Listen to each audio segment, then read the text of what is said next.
Привет, Елизавета. Здравствуй, Сергей. Как твои дела? Хорошо. Раннее утро в Норвегии, но оно уже не очень раннее, это число. Я тоже вот думаю, сегодня у нас суббота, сколько времени, 10:19, и мы уже в школе находимся. Как ты думаешь, почему? Это часто с нами такое бывает? Но мне кажется, что все зависит от того, какое время в семестре это. Потому что если это начало семестра и еще хорошая погода, то в 10-19 в субботу в школе ты явно не будешь. Почему? То есть, ну да. Но если это уже какой-то экзаменационный период, то больше всего людей приходят в школу учиться, потому что, как я сегодня обсуждала со своими соседками по кухне, в Норвегии у себя в комнате заниматься невозможно, Ну да. потому что сразу хочется спать из-за погоды. Ага. Поэтому нужно приходить куда-то, например, сюда. То есть школа, она создает мотивацию. Да, потому что ты видишь других студентов, которые с раннего, супер раннего утра сидят и тоже занимаются. Да. И ты думаешь о том, что так, на экзаменах, наверное, те, кто больше занимаются, получат лучшие оценки. Очевидно. Значит, мне нужно тоже сидеть и заниматься. А чтобы заниматься лучше, нужно приходить в школу, смотреть на тех других людей, которые занимаются, и мотивировать. Окей. Ну вот такой первый вопрос, скажем так, вводный. Нравится ли тебе Норвегия? В целом сейчас вопрос. В целом, в общем, да, нравится. А если разбивать эту целое общее по отдельности, то есть, конечно, разные хорошие и плохие факторы. Вот, это как раз ты предвкушаю следующий вопрос. Назови, пожалуйста, 3 плюса и 3 минуса жизни в Норвегии. Вау. Три плюса. Ну, самый первый плюс, так как я до этого жила, училась, работала в Москве, где очень много людей, очень время затратно доехать из пункта А в пункт Б, где почти для всех очень сложно выбраться на природу. Берген — это такая противоположность Москве по этим пунктам, потому что народу здесь мало, доехать из одной точки в другую очень легко, очень много природы, и фактически можно перед утренними парами пойти на утренний хайкинг, или можно вечером пойти на хайкинг, или можно, не знаю, на выходные пойти в какой-нибудь поход, поехать куда-нибудь на природу. Очень много возможностей именно быть не в городе, но где-то еще. Мне кажется, это очень большой плюс. Так, то есть это первый плюс? Да. Окей. Наверное, второй плюс — это то, что образование здесь, оно, во-первых, не бесплатное, Так, во-вторых, оно достаточно хорошее. так. Вот я недавно как раз обсуждала с друзьями, что, например, здесь можно пройти программу СЕМС, которая является очень такой известной, хорошей, но в других школах по всему миру, чтобы поступить и попасть, соответственно, на эту программу при желании, стоимость обучения в год будет порядка 25 тысяч евро. Ясно. То есть как в Норвегии она дает бесплатный Здесь все это бесплатно. доступ. То есть нужно платить какие-то handling fees, которые там пару сотен евро, но все равно это несопоставимо с тем, что нужно платить. Третий плюс — это, наверное, норвежские люди, которые готовы помочь, готовы что-то рассказать, достаточно вежливые. Часто они будут просто дружелюбны и не будут тебе ничем помогать, но, во всяком случае, они не будут создавать этот вот неприятный, негативный, эмоциональный фон, который, кто-то еще может создавать, конечно. Ну, то есть приятно находиться. Они очень спокойные, да, приятные, помогут тебе там, если чем-то можно, если что, просто успокоят, даже если помочь не могут. То есть так, вполне нормально. Окей, 3 плюса мы назвали, теперь 3 Да, минуса. 3 минуса, минус, наверное, связан с первым плюсом, который я упомянула, потому что после динамичной жизни, где много всего происходит, вернуться в Норвегию, наверное, первый месяц это очень здорово, потому что ты как в санатории. Отдыхаешь душой. Да, как любит говорить моя бабушка, как в санатории. Но потом всегда ты вроде как из санатория хочешь вернуться обратно к делам. А здесь ты так живешь в таком вот расслабленном санатории, по сути, потому что все происходит очень медленно, никто никуда не спешит, все очень стараются поддерживать баланс между работой и отдыхом, или учебой и отдыхом. То есть ты считаешь, это минус? Я не считаю, что это минус, но это выключает какую-то мотивацию что-то делать. Когда ты видишь, что люди очень спокойно и расслабленно ко всему относятся, ты тоже начинаешь ко всему этому относиться гораздо более расслабленно, и это как-то тебя делает менее активным, продуктивным, снижает твою работоспособность. Ясно. Окей, первый минус мы назвали, давай следующий. Какие у меня еще минусы? Как бы не обязательно 3, если ты не знаешь, то сколько знаешь. Хорошо, ну а второй минус, кстати, который я думала, о котором я думала с самого начала, это не очень развитая культурная жизнь. Да. Я бы так сказала, потому что, опять же, сравнивая с моим опытом жизни в Москве, там можно было каждый вечер выбраться в театр или там, опера, какой-нибудь концерт. Ну, здесь же тоже есть Грик-Халлен. Здесь есть Грик-Халлен, в котором опера бывает 2-3 раза в год. И за этот год я ни на одну оперу не попала, потому что я как бы... Учусь. Ну нет, в прошлом году как-то я попадала, в этом году я как-то куда-то уезжала постоянно в это время, но вот на 2 оперы, которые были в этот год, ни на одной не попала. Это была, кажется, Дон Джованни, Дон Жуан и еще что-то, Мадам Баттерфляй. Кстати, нет, на одну все-таки я попала, значит, их было 3. Но все равно качество этих постановок, оно оставляет желать лучшего, с моей точки зрения, по сравнению с тем, что можно найти в России или в других городах Европы. Это такой большой минус с моей точки зрения, потому что когда я здесь отучилась в прошлой осенью семестр, как только вернулась в Россию, я поехала на неделю в Петербург, и каждый вечер я была в Мариинском театре на опере или на балете или на концерте, чтобы каким-то образом компенсировать недостаток искусства в твоей жизни. Да, правильно ты все определил.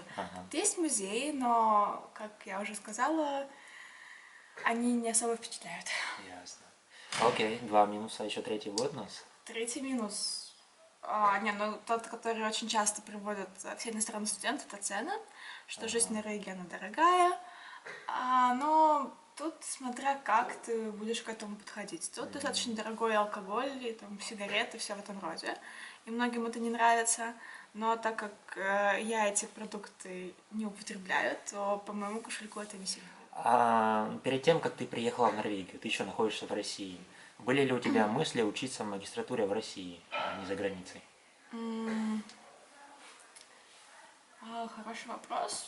На самом деле, у меня была идея остаться работать в России после 4-го курса, потому что я тогда уже работала part-time в Ernst & Young. И, по сути, мне сказали, что магистратура эти 2 года, они тебе не дадут ничего дополнительного. Лучше просто оставаться здесь и уже учиться на опыте, потому что дополнительная корочка магистратуры, но это просто корочка, которая в России не так котируется. Если говорить о магистратурах в России, то у меня была идея пойти в магистратуру совместно с Роснефть, которая предполагалась в моем университете. Это, так бы сказать, существенный выбор, есть над чем подумать. Ну, опять же, я пообщалась с ребятами, которые уже в ней учились, и, по сути, в магистратуре примерное повторение того, что мы уже учили в бакалавриате, потому что ребят набирают с других вузов тоже, у них не было того, что у нас было раньше, и им начинают это давать. По сути, многие пары, они бы пересекались, и я не подумала, что это стоит того. Идти в какую-то другую магистратуру, например, финансовая академия, или высшая школа экономики, или РЭШ, или что-то еще, я подумала, что ничего тоже сильно нового я там не узнаю, по сути. Поэтому основная идея была либо оставаться в Москве и уже работать, либо уезжать за границу и там получать какое-то образование, потому что мне хотелось получить этот дополнительный фактор жизни за рубежом, чтобы посмотреть, как вещи делаются там, какие отличия, какие плюсы, какие минусы. Ясно. Тогда следующий вопрос, скажем так, предрекает. Между какими странами у тебя был выбор, если уезжать за границу? Между какими странами ты выбирала? У меня были очень разные выборы на самом деле. Помимо Норвегии я подавала документы в Италию, в Баконе, в HEC во Франции и в Сингапур. Но тоже мои выборы в каждой из этих мест были по-разному мотивированы. По сути, Норвегия это была хороша тем, что она предлагала энергетическую нефтегазовую направленность, которая была продолжением того, что изучала в бакалавриате. И по этой направленности эта программа одна, по-моему, самая лучшая, которая есть в принципе. А ты это как бы считаешь сама, или ты это где-то прочитала, или тебе кто-то об этом сказал? Это было в рейтингах. Можно найти рейтинги, где университеты котируются по программам. Например, сразу можешь сказать, какие рейтинги именно? Я, честно говоря, не помню, потому что мы это делали еще тогда на 4-м курсе. Ясно. Но я помню, что, например, моя подруга, однокурсница, хотела заниматься педагогикой, и вот как раз мы нашли, что самая лучшая программа на эту тему находится в Австралии. А другая подруга хотела заниматься продюсированием, и лучшие программы были в Нью-Йоркском университете кино. И, то есть таким образом мы как-то все это искали, но нужно проверить. То есть Google знает все. Я думаю, что Google знает все, да, но вот есть как бы ресурсы, которые говорят о том, какие программы где есть и куда лучше ехать. Потому что часто бывает, что университет хороший в одном направлении, но другое хромает. Да. В первую очередь нужно выбирать программу, которую ты хотел бы изучить. А что было решающим фактором в том, что ты выбрала Норвегию именно? Самое важное, что было? Ну, так как я уже сказала, все мои вот программы, на которые я подавала, они были разных направлений. И перевесило то, что я все-таки решила, что нужно, наверное, двигаться в одном направлении энергетики, получить как-то полное образование на эту тему и уже ехать в Норвегию. Ясно. Следующий вопрос. До приезда в Норвегию собирала ли ты информацию об этой стране каким-то образом? Ну, учитывая, что я изучала норвежский язык, вторым языком в МГИМО я уже знала многое про Норвегию в процессе изучения, потому что у нас был компонент изучения, связанный с культурой, историей страны, и в рамках этого я уже очень много узнала про Норвегию. У нас был компонент про современную Норвегию, где тоже было много чего интересного, чего я не знала ранее. Так что, пожалуй, я уже знала что-то про страну. Хорошо. В каких источниках, вот кроме, скажем, университета, кроме того, что ты уже знала из университета, какие-то еще источники были, с которых ты получала информацию о Норвегии? Мне кажется, всегда помогает какое-то общение с норвежцами. То есть ты уже кого-то знала? Ну, в Москве есть клубы, где можно общаться со скандинавами, с норвежцами, где они там собираются каждую субботу, например. То есть это типа пабы, бары? Ну, это скорее какая-то площадка, я не знаю. Есть разные культурные центры, и вот в них много всего такого подобного происходит. И это хорошо с той точки зрения, что можно пообщаться с живыми реальными людьми, потому что в книжках как бы написано одно, то, что ты слышишь, это совершенно другое иногда. И это такой хороший дополнительный источник информации. Ясно, понятно. Можешь кратко описать порядок подачи документов на норвежскую визу? Что нужно сделать вообще? Куда пойти, что сделать? Это если начинать с Москвы или... Да, начинать с Москвы. То есть кратко просто ступени процесса, которые ты проходила. Сначала необходимо получить letter of acceptance. Так. Когда ты его получаешь, ты можешь, во-первых, подать заявку в СИБ на то, чтобы получить комнату в общежитии. А во-вторых, ты можешь перевести деньги на норвежский, на счет университета в Норвегии. Потом, когда ты получаешь подтверждение о том, что деньги университет получил, и что у тебя есть достаточно денег, чтобы жить в Норвегии в течение определенного времени, и у тебя есть где жить, и у тебя есть letter of acceptance, ты можешь подавать документы на норвежскую визу в визовый центр. Ясно. А потом они эту визу будут рассматривать, и потом тебе в итоге выдают визу. Но иногда это занимает достаточно много времени, потому что в моем случае, когда я ждала, они что-то потеряли, потом у них сломался сервер, потом они хотели, чтобы я сама как-то связывалась с посольством Норвегии, с Юди, чтобы чего-то у него узнать. Когда я позвонила, оказалось, что мне ждать 2 месяца, чтобы мне перезвонили. Я сказала: ребята, решайте как-нибудь все это дело сами.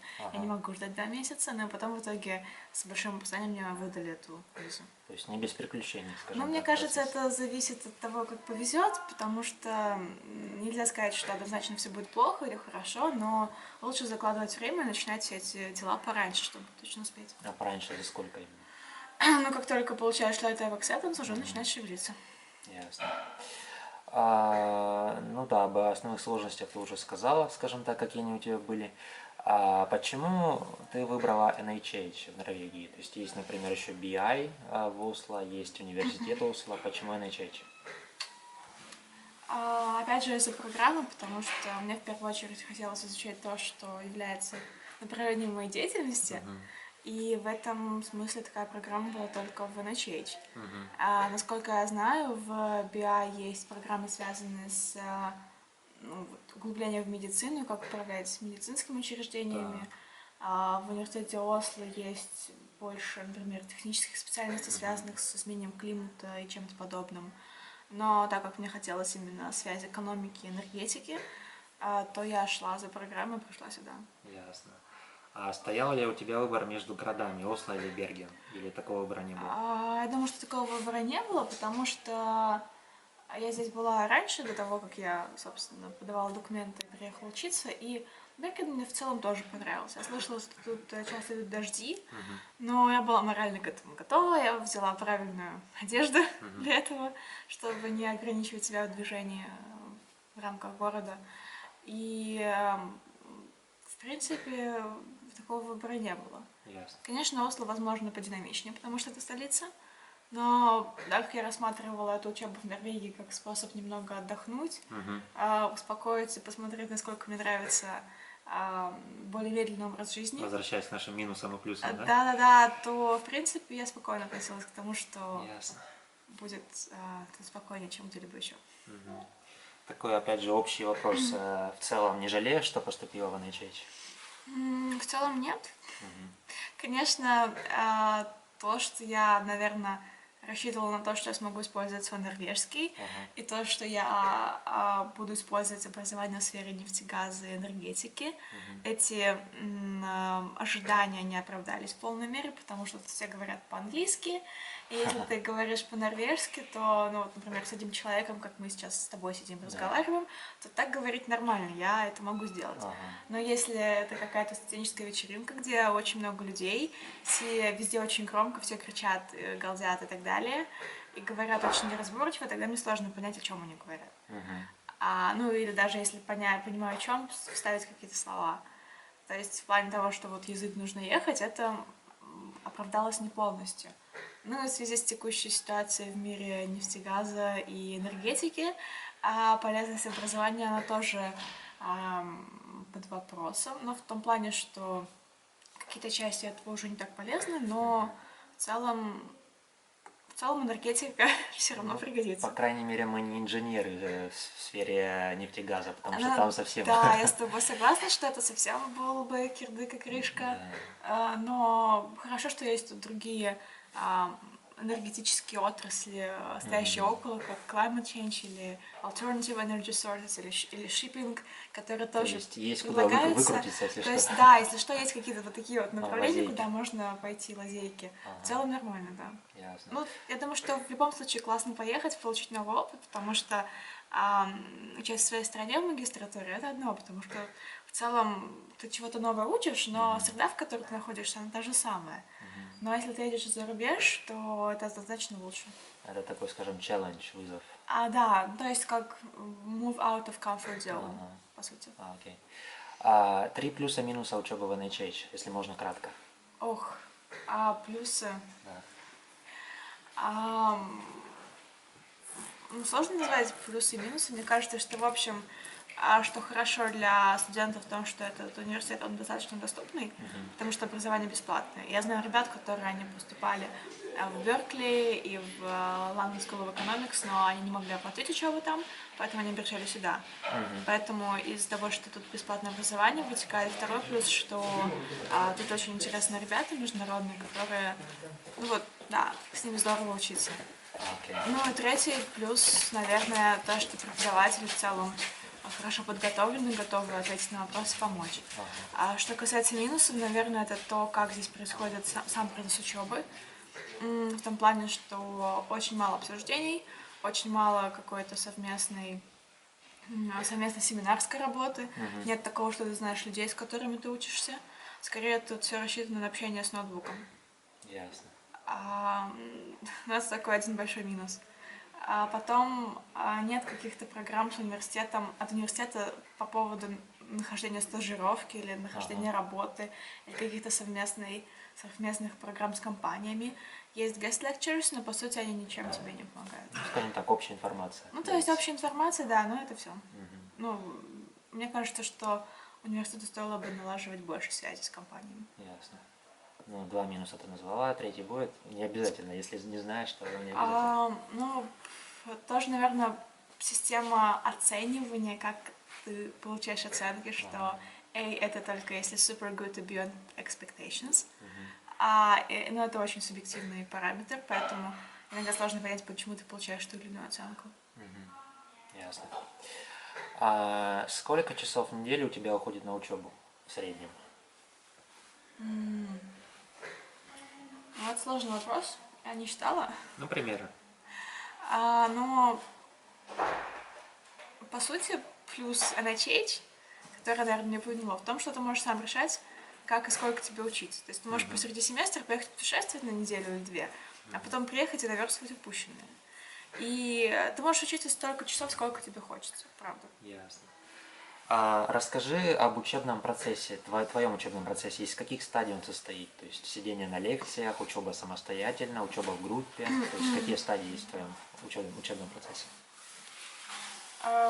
Ну, лекция это, наверное, вторичная стадия. Первичная стадия это прочитать все, что нужно прочитать к лекции, что иногда занимает много времени. А часто преподаватели выкладывают как ссылки на видео, еще что-то такое. То есть это самостоятельная работа получается? То есть к любой лекции нужно подготовиться, чтобы понимать, о чем они там говорят. И часто на лекциях покрывается очень маленький процент того материала, который нужно. По сути, нужно много работать самостоятельно и вот готовиться именно через это.